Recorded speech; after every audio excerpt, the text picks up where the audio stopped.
would like to start off by asking what's the importance of not only considering revenue management from a scientific viewpoint, but also from an artistic viewpoint? Because the thing is, with the plethora of properties that Marriott owns, Marriott has to manage a lot of hotels around the world.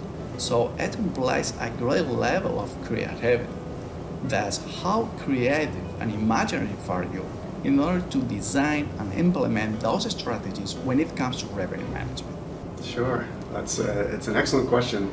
So we talk about revenue management as a balance of art and science, and over the years we've moved a little bit more in the direction of science.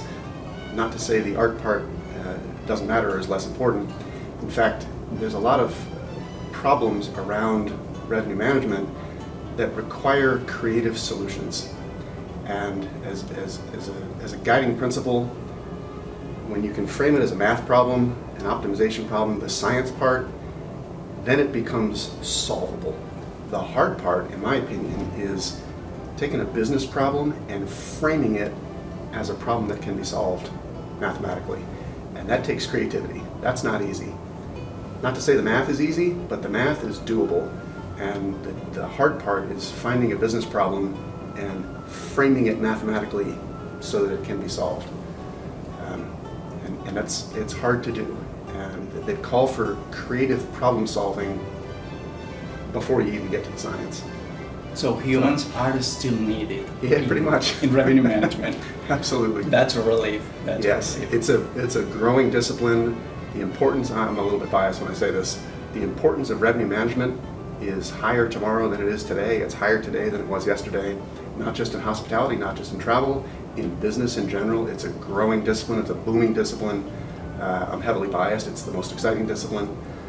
So yeah, we need more people in revenue management. We need them to do more, think more broadly. We're scratching the surface here. It's really an exciting time. If you want to pick a time to be in revenue management, today is the day. The students here at Virginia Tech, they are eagerly looking forward to learning from you. They are expecting interesting insights from today's session. So, what skills and abilities would you expect from undergrads and grad students who want to devote their professional life to revenue management? Well, any company that's smart would hire Virginia Tech grads, undergrads, grad students, Pamplin students, HTM students, and that one I say with no bias. I did not go to Virginia Tech. I don't have any kids that went here, so I have no family bias, but I've loved coming down here, and I'm so impressed with you, with the faculty, with Rick and Nancy, and with the students. So a little shout out to all the HTM students out there. What we look for, I'll give you our HR department. What they will say is, here's what we're looking for new hires. Intellect and tenacity. And I'm quoting Ty Breland, who was a Virginia Tech grad. He was a very senior executive in HR. Intellect and tenacity, and now add to that learning.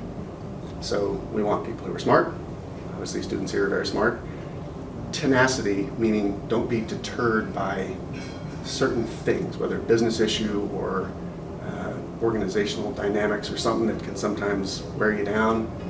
Don't let that wear you down. Work through that. That's tenacity. And then a learning mindset, not just in school, when you're in the workforce. This is something I feel very strongly about, and I emphasize this with my team. Pick something you want to learn about and go learn it, and write it down. And whatever the topic is. So you've been through school, now you start working, hopefully at Marriott. I want to learn, what's this blockchain thing? What is it? How does it work? How might that work for us? All right, there's YouTube, there's books, go learn it, figure it out, and then maybe teach it to somebody. One thing I'll also say is communication skills are key and can often be a career stopper. If you don't have good communication skills, when you get into the workforce, you could be absolutely brilliant, and if you don't convey that in a way that causes someone to do something, you don't make things happen, you're not going to be as effective. So communication skills is critical, both written, spoken, presentation, everything. Really important. Excellent. Thank you so much. Thank you ever so much for being here with us, sharing all your Always knowledge. wonderful to be here. Okay, thank you. Thank you so much.